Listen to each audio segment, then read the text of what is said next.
Hello bull trackers दोस्तों, आप में से कई लोग ये शिकायत करते हैं कि मैं हमेशा मार्केट के रिस्क के बारे में बात करता हूँ, प्रॉब्लम्स के बारे में बात करता हूँ और बाइंग के बारे में कभी बात नहीं करता हूँ। हालांकि ये क्रिटिसिज्म सही नहीं है, क्योंकि पिछले 2 सालों में मैंने आपके साथ कम से कम 3 पोर्टफोलियोज शेयर किए हैं और साथ ही कई इंडिविजुअल स्टॉक्स के बारे में भी मैंने बात किया है और टाइम टू टाइम आपको मैंने कुछ बाइंग की स्ट्रैटेजीज और टेक्निक्स भी आपके साथ शेयर की है। हाँ, ये बात सही है कि मैं थोड़ा कंजर्वेटिव हूँ और मैं किसी भी स्टॉक को लेकर इतनी जल्दी कन्विंस नहीं होता, चाहे कितनी भी अच्छी न्यूज़ आ रही हो। तो आपके सजेशन पर इस वीडियो में हम आपके साथ एक बाइंग की स्ट्रैटेजी शेयर करेंगे, जिसको यूज़ करके आप क्विकली कुछ अच्छे स्टॉक्स को आइडेंटिफाई कर सकते हैं। और इसके बाद हम मार्केट की एनालिसिस करेंगे और समझने की कोशिश करेंगे कि आने वाले दिनों में मार्केट कहां जा सकता है। तो दोस्तों, इस तरीके के मार्केट कंडीशंस में जहां बहुत ज़्यादा वोलेटिलिटी है, रिस्क बहुत ज़्यादा है, हम कैसे अच्छे स्टॉक्स को आइडेंटिफाई करें। ऑफ कोर्स आप स्टॉक्स के फंडामेंटल्स को स्टडी कर सकते हैं, उसके रिलेटेड न्यूज़ को स्टडी कर सकते हैं, लेकिन हर किसी के लिए ये करना इतना आसान नहीं होता, क्योंकि फंडामेंटल्स एनालिसिस के लिए जो है आपको लेटेस्ट डेटा भी चाहिए होता है और आपको पता भी होना चाहिए कि कैसे स्टॉक की वैल्यू का पता करें। तो मैं जो टेक्निक आपके साथ शेयर करने जा रहा हूं, उसमें आपको सिर्फ स्टॉक के प्राइजेस चाहिए और प्राइजेस के बेसिस पर ही आप अच्छे या बुरे स्टॉक्स को आइडेंटिफाई कर सकते हैं। और इस टेक्निक का जो ऑब्जेक्टिव है वो ये है कि हम रिलेटिव स्ट्रेंथ को पता करें।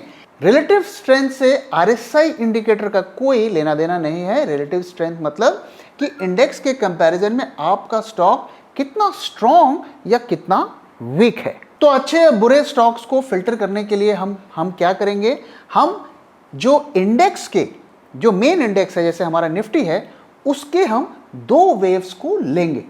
पहला वेव वो होगा जिसमें निफ्टी के प्राइजेस गिरे और दूसरा वेव ये होगा जिसमें निफ्टी के प्राइजेस बढ़े। और ये दोनों वेव जो हैं, कम से कम इनका जो साइज है वो 10% का होना चाहिए। यानी कि जब निफ्टी गिर रहा था वो 10% से ज़्यादा गिरना चाहिए और जब निफ्टी बढ़ रहा था वो 10% से ज़्यादा बढ़ना चाहिए। और साथ ही अच्छा रहेगा अगर हम इस वेव की जो ड्यूरेशन को देखें, वो कम से कम 4 हफ्तों की रहे। अगर ज़्यादा है तो वो और भी अच्छा है, वो और भी अच्छा काम करेगा। तो एक बार फिर मैं रिपीट करता हूं, हमें 2 वेव निफ्टी की खोजनी है। पहली जिसमें निफ्टी गिरा 10% से ज़्यादा और 1 महीने से ज़्यादा प्राइजेस की गिरावट रही, और दूसरा वेव जिसमें निफ्टी का भाव बढ़ा और 10% से ज़्यादा बढ़ा और 1 महीने से ज़्यादा दिन तक प्राइजेस बढ़ते रहे। अब हम स्टॉक की स्ट्रेंथ या वीकनेस या उसकी रिलेटिव स्ट्रेंथ को कैसे पता करेंगे? हमें यह देखना है कि जब निफ्टी गिर रहा था तो हमारा स्टॉक उससे ज़्यादा गिरा या उससे कम गिरा। ये तो हमारा स्टेप 1 हो गया। अगर वो उससे कम गिरा तो हम ये मानेंगे कि उस स्टॉक में निफ्टी से ज़्यादा स्ट्रेंथ है और वो निफ्टी को आउट परफॉर्म कर रहा है। लेकिन ये हमारे टेस्ट का एक कंडीशन है। दूसरा कंडीशन क्या है कि जब निफ्टी बढ़ रहा था तब वो स्टॉक कितना बढ़ा, क्या बढ़ते वक्त भी उसने निफ्टी को आउट परफॉर्म किया। तो अगर निफ्टी ने 5% बढ़ा तो क्या हमारा स्टॉक उससे ज़्यादा बढ़ पाया? अगर गिरने पर कम गिरा और बढ़ने पर ज़्यादा बढ़ा तो हम मानेंगे कि हमारे स्टॉक में काफ़ी ज़्यादा स्ट्रेंथ है और ये निफ्टी को आउट परफॉर्म करेगा। अगर गिरते वक्त कम गिरता है और चढ़ते वक्त जो है कम चढ़ता है तो हमें उसे फिल्टर करना पड़ेगा। हम उसे नहीं मानेंगे कि उसमें ज़्यादा स्ट्रेंथ है, क्योंकि गिरावट के टाइम तो कम गिरा लेकिन चढ़ते मार्केट में नहीं चढ़ा। इसका मतलब कि जब मार्केट रिकवर करेगा तेजी के साथ तो वो स्टॉक उतना अच्छा परफॉर्म नहीं करेगा। तो हमें ऐसे स्टॉक खोजने हैं जो गिरे कम निफ्टी से और निफ्टी से ज़्यादा बढ़े। तो आइए अब मैं आपको इसका डेमो दिखाता हूं और हम निफ्टी के एक्चुअल चार्ट्स को यूज करके जो है करंट मार्केट कंडीशंस में कुछ अच्छे स्टॉक्स को ढूंढेंगे। तो आइए सबसे पहले हम सेक्टर की एनालिसिस करते हैं कि अभी इस दौर में जो है किस सेक्टर में सबसे ज्यादा स्ट्रेंथ दिख रही है। तो आइए सबसे पहले हम निफ्टी की 2 मेजर वेव्स को ढूंढते हैं।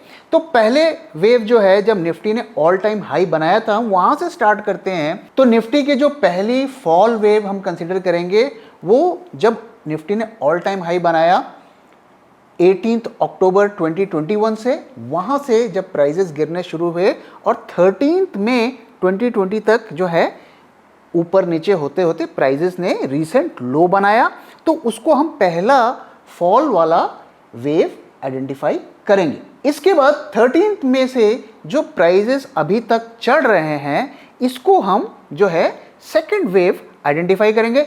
दोस्तों यहाँ पर मैं आपको बता दूं कि ये वेव थोड़ी छोटी है, क्योंकि इसकी जो अभी तक राइज है वो 10% से ऊपर नहीं गई है और ये रैली भी 1 महीने तक नहीं गई है। लेकिन ये जो मैं आपको सिर्फ दिखा रहा हूँ, ये सिर्फ आपको टेक्निक समझाने के लिए आपके साथ ये शेयर कर रहा हूँ। तो जब निफ्टी ऑल टाइम हाई के बाद से गिरा 13 मई 2020 तक, तो करीब 15% का फॉल हमें देखने को मिला।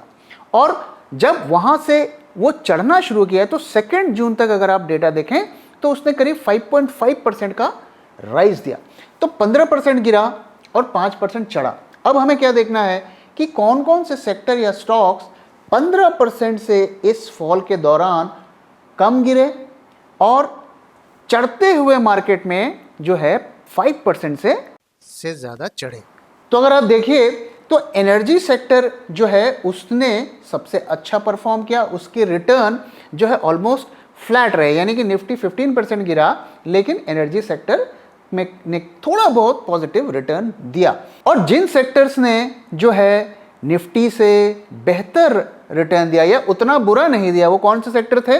वो थे ऑटो, एफएमसीजी एंड फार्मा, जिन्होंने आउट परफॉर्म किया।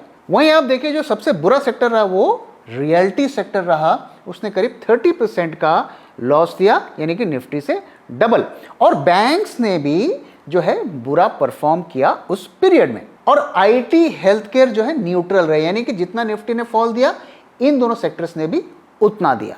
अब चढ़ते मार्केट में क्या हुआ, आइए देखते हैं। तो वहां पर आप देखिए तो बैंक्स, ऑटो और रियल्टी ने आउट परफॉर्म किया। इसमें से अगर आप देखिए तो बैंक और रियल्टी जो है ऑलरेडी ओवरसोल्ड में थे, तो उन्होंने चढ़ते मार्केट में थोड़ा अच्छा परफॉर्म कर लिया। लेकिन ऑटो ने वहां भी अच्छा परफॉर्म किया और यहां भी अच्छा परफॉर्म किया। वहीं एफएमसीजी, मेटल और फार्मा ने अंडर परफॉर्म किया, यानी कि उन्होंने 5% जो निफ्टी ने राइज दिखाया उससे कम का राइज दिखाया। और आईटी, मीडिया और हेल्थ केयर जो है करीब करीब न्यूट्रल रहा। तो अगर आप इस सेक्टर की एनालिसिस पूरी देखें तो इसमें इस डेटा को देखकर हमें लगता है कि ऑटो सेक्टर जो है सारे सेक्टर से ज़्यादा अच्छा है। तो सबसे पहले हमने सेक्टर आइडेंटिफाई कर लिया कि कौन से सेक्टर में हमें स्ट्रेंथ दिख रही है। अब हमें इस सेक्टर से, उसमें से हमें जो टॉप स्टॉक्स हैं जिनमें हमें ज़्यादा स्ट्रेंथ दिख रही है उसको पिक करके हम उसमें जो है उसे अपने इन्वेस्टमेंट के लिए कंसिडर कर सकते हैं। तो दोस्तों ये तो सेक्टर की बात रही। अब आइए थोड़ा हम इंडिविजुअल स्टॉक्स की बात कर लेते हैं कि किन स्टॉक्स में हमें रिलेटिव स्ट्रेंथ ज़्यादा दिख रही है। तो ये देखिए, इसमें हमने स्टॉक की एनालिसिस की है और सेम जो टेक्निक को यूज़ किया है। तो 18 अक्टूबर से अगर 13 मई के वेव की बात करें जिसमें निफ्टी ने 15% की गिरावट दिखाई थी, वहाँ पर ये सारे स्टॉक्स जो लेफ्ट हैंड साइड पे आपको दिख रहे हैं इन्होंने पॉजिटिव रिटर्न दिया।